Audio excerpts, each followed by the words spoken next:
ओम शांति। तो बाबा आज बाप दादा वर्तमान और भविष्य दोनों काल के राजाधिकारी अर्थात विश्व कल्याणकारी और विश्व के राजाधिकारी दोनों ही रूप में बच्चों को देख रहे हैं। तो जितना जितना विश्व कल्याणकारी उतना ही विश्व राजाधिकारी बनते हैं। तो इन दोनों अधिकारों को प्राप्त करने के लिए विशेष स्वपरिवर्तन की शक्ति चाहिए, विशेष स्वपरिवर्तन की शक्ति, क्योंकि हमारा परिवर्तन ही लोगों को खींचता है।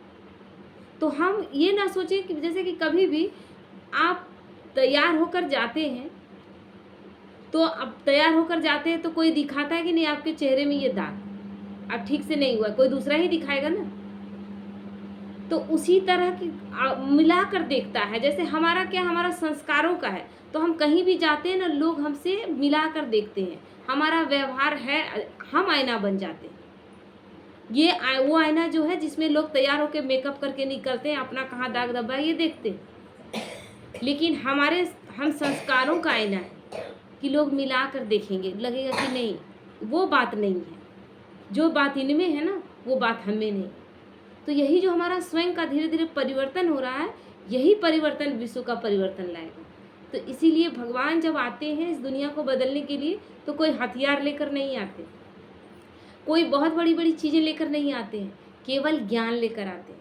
क्यों? क्योंकि ज्ञान का कमी ही हमें नीचे गिरा दिया, और ज्ञान का ही फिर से ज्ञान लेंगे और फिर हम परफेक्ट बन जाएंगे।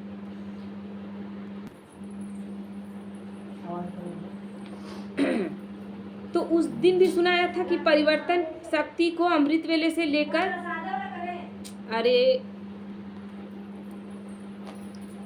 उस दिन भी सुनाया था कि परिवर्तन शक्ति को अमृत वेले से लेकर रात तक कैसे कार्य में लगाओ। पहला परिवर्तन, क्या क्या परिवर्तन करना है? आँख खोलकर सुनेंगे, और नींद आ रहा है तो आँख धो लेंगे, है ना, क्योंकि सिर्फ 15 से 17 मिनट का रहता है। उस समय भी आप लोग अलर्ट होकर नहीं सुनेंगे तो फिर फायदा क्या। पहला परिवर्तन, आंखें खुलते ही मैं शरीर नहीं, मैं आत्मा हूँ।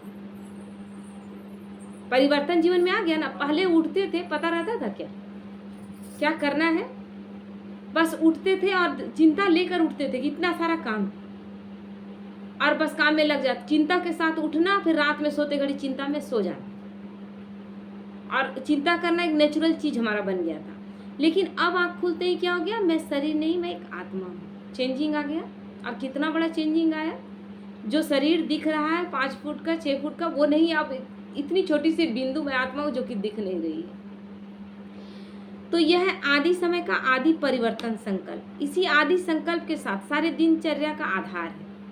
फिर जब आत्मा रूप में, क्योंकि उठते ही इसका बहुत, जो ब्रह्मा कुमारी का ज्ञान है ना, ये बहुत साइंटिफिक ज्ञान है। अमृत वेले जब आप सो कर उठते हैं, उस समय हम जब रात में सोते हैं, उसी समय से नींद में जैसे ही जाते हैं, हमारा सबकॉन्शियस माइंड जाग जाता है और चेतना सो जाती है। और अमृत वेले उठते हैं ना, तो उस समय हमारा सबकॉन्शियस माइंड जागा हुआ रहता है। उठने के बाद कुछ देर तक 10 से 15-20 मिनट तक वो रहता है। उस समय जो भी संकल्प करेंगे, वो संकल्प आपका माइंड स्वीकार कर लेगा, और माइंड स्वीकार कर लेगा, मन स्वीकार कर लेगा। तो मन ही तो इस शरीर का सबसे बड़ा शक्तिशाली अंग है, जो कार्य करती है शरीर के लिए। हम मन से संकल्प करते हैं कि मैं बीमार हूँ, तो हम बीमार हो जाएंगे। एक छोटा सा कहानी था ना, एक नागार्जुन के पास उसका शिष्य आया था, तो बोला कि मन का शक्ति कैसे काम करता है। तो बोला मन से जो सोचेंगे ना वैसा हो जाएंगे। बोला तो उसके दिखाने के लिए बोला, एक रूम में उसको बैठा दिया भैंस के स्थिति में। बोला कि तुम बोलते रहना 3 दिन तक बिना कुछ खाए पिए, एक ही रट, मैं भैंस हूँ। उसी जगह बैठ के, और जैसे कि खूंटे में वो बंधा हुआ है, उस तरह से कि मैंने बैठा हुआ है रूम के अंदर, जैसे भैंस को रखते हैं, बैठ गया। और दिन रात बिना खाए पिए 3 दिन तक लगातार उसका चलता रहा, मैं भैंस हूँ, मैं भैंस हूँ, मैं भैंस हूँ। सोते जागते उठते बैठते उसका सबकॉन्शियस माइंड स्वीकार कर लिया कि मैं भैंस हूँ। 3 दिन के बाद जब नागार्जुन उसको उठाने गया, तो बोला कि हम बाहर कैसे निकलेंगे, छोटा दरवाजा है, क्योंकि भैंस है ना, वो बड़ा बड़ा सींग उसको अब दिख रहा है। यानी मन इतना शक्तिशाली है, मन से जो संकल्प करते हैं वो अंदर माइंड स्वीकार कर लेता है, तो वही होने लगता है। तो इसीलिए उस समय जो हम संकल्प करेंगे वो पूरा हो जाएगा। तो उठते ही बाबा कितना अच्छा हमारा दिनचर्या को कैसे सेट कर दिया। अमृत वेला उठते ही सबसे पहले हम क्या करते हैं, गुड मॉर्निंग शिवा। उठते ही बाबा को गुड मॉर्निंग करना और उनका निराकार स्वरूप को देखना, इमर्ज करना। पहले क्या बोलते थे, किसका चेहरा देख लिया, अब तो सीधा भगवान का डायरेक्ट चेहरा देख रहे हैं। दिन बुरा होने का तो कोई सवाल ही नहीं। तो इसलिए पहला परिवर्तन ही क्या हो गया, आदि संकल्प। इसी आदि संकल्प के साथ सारी दिनचर्या का आधार है। अगर आदि संकल्प में परिवर्तन नहीं हुआ तो सारा दिन स्वराज व विश्व का कल्याण में सफल नहीं हो सकेंगे। अगर सुबह उठते ही ये संकल्प नहीं आया कि मैं आत्मा हूँ, यही बहुत बड़ा हो गया आपका संकल्प। मैं आत्मा हूँ यानी विश्व कल्याणकारी आत्मा। शरीर हूँ तो उसका हद का बंधन है, एक छोटा सा परिवार है, उस परिवार में बंधे हूँ। लेकिन जब मैं आत्मा हूँ तो परम आत्मा की संतान हूँ, सारा कॉन्शियस में आने लगेगा कि मैं हूँ कौन। तो इसीलिए शुरुआत में उठते ही मैं आत्मा हूँ और परम आत्मा को गुड मॉर्निंग करते हैं तो पूरा दिन कितना विशेष हो गया। तो बाबा कहता है यह आदि समय से परिवर्तन शक्ति कार्य में लाओ। मतलब सुबह आदि का समय होता है, शुरुआत का समय। सुबह अमृत वेला जैसा रहेगा। अगर अमृत वेला परफेक्ट जिसका हुआ उसका पूरा दिन बहुत अच्छा जाएगा। ऐसा होता है कि नहीं होता है? होता है ना। जिसका अमृत वेला बहुत प्यारा हुआ उसका पूरा दिन बहुत अच्छा जाएगा। तो जैसे सृष्टि के आदि में ब्रह्म से देव आत्मा सतो प्रधान आत्मा पाठ में आएगी, ऐसे हो हर रोज अमृत वेला आदि काल है।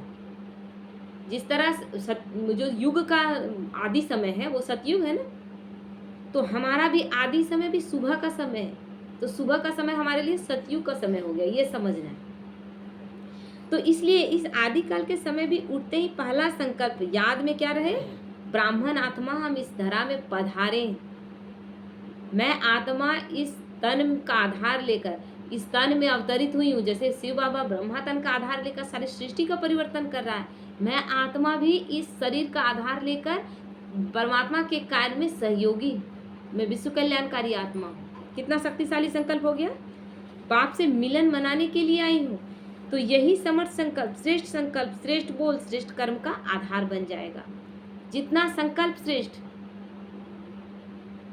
जितना श्रेष्ठ बोल, यही क्या होगा, श्रेष्ठ कर्म का आधार बन जाएगा।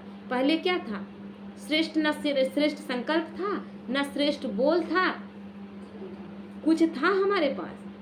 हम एक स्वार्थी जीवन जी रहे, जहाँ जैसा कैसा स्वार्थी, मतलब केवल हम अपने लिए। देखिए पूजा पाठ को भी देखिए कितना स्वार्थी वाला पूजा है, स्वार्थ से भरा हुआ। हिंदू धर्म में जितना पूजा पाठ को ही, व्रत को देखिए, हमको लगता है सब में स्वार्थ भरा हुआ है। किसी और के लिए हम नहीं कर रहे हैं, किसी और के लिए नहीं कर रहे हैं। हम व्रत रख रहे हैं, किसके लिए रख रहे हैं, केवल अपने लिए व्रत रख रहे हैं। जितिया का उपवास करते हैं, बेटा के लिए करते हैं। आपका क्या करते, वट सावित्री करते हैं, तीज का व्रत करते हैं, पति के लिए करते हैं। हम पूरे विश्व के लिए कभी सोचे, हम दूसरों के लिए क्या किए। और यही जो हद का बंधन है, शरीर हद के बंधन में बांधता है, तो बस केवल हम हद के संबंधों में बंधे रह जाते हैं। लेकिन जब भगवान आता है, अगर तुम आत्मा हो, तो आत्मा का तो कोई घर परिवार का संबंध ही नहीं है। परमात्मा की संतान, सृष्टि के जितने भी आत्माएं हैं सब मेरे भाई भाई, सब आत्मा भाई भाई। कितना बेहद का हो गया स्थिति। तो पहला परिवर्तन क्या करना है, पहला परिवर्तन कि मैं कौन। पहले हम शरीर समझ रहे थे, अपना नाम देख रहे थे और इसी आधार पर चल रहे थे। अब मैं आत्मा हूँ। परिवर्तन कितना बड़ा परिवर्तन हो गया, शरीर नहीं, मैं एक आत्मा हूँ। तो यही फाउंडेशन हमारा परिवर्तन शक्ति का आधार है। जब मैं आत्मा समझ कर कार्य करती हूँ तो सारा परिवर्तन होता जाता है। जब मैं शरीर समझ कर कार्य कर रही थी तब मैं हद में थी, तब कोई परिवर्तन नहीं, किसी का भी परिवर्तन नहीं, न स्वयं का परिवर्तन था। तो बाबा कहता है दूसरा परिवर्तन, मैं किसका हूँ। जब मैं आत्मा हूँ तो तुरंत ध्यान आएगा कि मैं किसका हूँ। शरीर में तुरंत ध्यान आता है कि नहीं, मैं फलाने की बेटा बेटी हूँ, फलाने की बहू हूँ, फलाने की पत्नी हूँ, ये सब ध्यान आता है। जब मैं आत्मा हूँ तो कौन हूँ, मैं किसकी हूँ। आत्मा हूँ तब तो मैं किसी की ना पत्नी हूँ, ना बेटी हूँ, ना बेटा हूँ, कुछ नहीं। मैं परमात्मा की संतान हूँ। सर्व संबंध किससे है? सर्व प्राप्तियां किससे है? पहले देह का परिवर्तन किया, क्योंकि देह नहीं, मैं आत्मा हूँ। फिर देह के संबंध का भी परिवर्तन हो गया ना। अब जितने संबंधी वो क्या हो गए? सब तो परमात्मा की संतान, सब आत्मा है। मैं केवल आत्मा तो नहीं हूँ। जितने मेरे परिवार में सदस्य दिख रहे हैं, जिसके साथ मैंने रिश्ता जोड़कर रखा था, कोई बेटा है, कोई बेटी है, कोई पति है, कोई पत्नी है, सारे संबंध क्या हो गए? सब आत्मा। और सब आत्मा तो सब एक परमात्मा की संतान, यानी सब आत्मा भाई भाई हो गए। सारा सब चेंज हो गया रिश्ता। तो फिर संबंध के आधार पर प्राप्तियों का परिवर्तन, तो इस परिवर्तन को ही सहज याद कहा जाता है। क्योंकि जब मैं आत्मा हूँ तो ये परिवर्तन जो महसूस हुआ, यही हमारे लिए याद बन जाता है। इसलिए बाबा कहता है जब आत्मिक स्वरूप में स्थित होकर बैठते हो तब वो याद आएगा। शरीर के आधार पर शरीर के सारे सगे संबंधी याद आएंगे। तो आदि में परिवर्तन शक्ति के आधार पर अधिकारी बन सकते हैं। शुरुआत के सुबह अमृत वेला, इसलिए अमृत वेला फाउंडेशन है। इसलिए बाबा का पहला श्रीमत भी क्या है? अमृत वेला। तो अमृत वेले के बाद अपने देह के कार्यक्रम करते हुए कौन से परिवर्तन की आवश्यकता है? अब देह का कार्यक्रम कौन सा है? उठेंगे तो सबसे पहले तो हमको लगता है कि देह का सारा कार्यक्रम शुरू हो जाता है। ब्रश करेंगे, देह का ही कार्यक्रम है नहीं। ब्रश करेंगे, नहाएंगे, धोएंगे, नाश्ता करेंगे, ये सारा चीज क्या है? देह का ही सारा कार्यक्रम है। तो जिससे निरंतर सहयोगी बन जाएंगे। तो सदा यह संकल्प रखो कि मैं चैतन्य सर्वश्रेष्ठ मूर्ति हूँ। जब देह का क्रियाक्रम करेंगे ना सब कुछ, तो उस समय क्या संकल्प से करना है कि मैं चैतन्य सर्वश्रेष्ठ मूर्ति आत्मा हूँ और यह मंदिर है। यह शरीर क्या है? एक मंदिर है। देखिए, जब शरीर को मंदिर समझकर कार्य करेंगे कि इसमें आत्मा मूर्ति है और यह शरीर एक मंदिर है और उसका देख रेख करना मेरा जिम्मेवारी है कि नहीं? है कि नहीं? मंदिर को क्या क्या करते हैं? मंदिर को धोते हैं, साफ सुथरा रखते हैं, फूलों से सजाते हैं, है ना। उसके बाद अगरबत्ती जलाकर वातावरण को सुगंधित करते हैं ना। तो यहाँ भी क्या करना है? यह मंदिर है, चैतन्य मूर्ति का यह देह चैतन्य मंदिर है। ये चैतन्य मंदिर जो चलता फिरता जो दिख रहा है, इसको मंदिर के रूप में जब संवारेंगे आप, जब नहवाएंगे। बाबा ब्रह्मा बाबा क्या करता था? बोलता था ये तो शिव बाबा का रथ है, मैं इसको खिला रहा हूँ, मैं इसको नहला रहा हूँ, सेवा कर रहा हूँ मैं। ये नहीं कि मेरा शरीर है, हम कर रहे हैं। तो इसी तरह मेरापन खत्म हो जाएगा। ये मैं आत्मा इस मालिक हूँ, मैं आत्मा देवता हूँ, ये शरीर मंदिर है और इस मंदिर का मैं देख रेख कर रहा हूँ, मैं मेरापन खत्म हो जाएगा। इस आत्मा का, इस शरीर का आधा बाबा लिया है कि किसके द्वारा विश्व परिवर्तन का कार्य होना है। तो इसका देख रेख का कितना आवश्यकता है? तो मंदिर को सजा रहे हैं, जब नहा रहे हैं, धो रहे हैं, कपड़े पहन रहे हैं, ठीक ठाक अपने बाल संवार रहे हैं, कोई मेरापन नहीं आएगा, देह भान नहीं आएगा।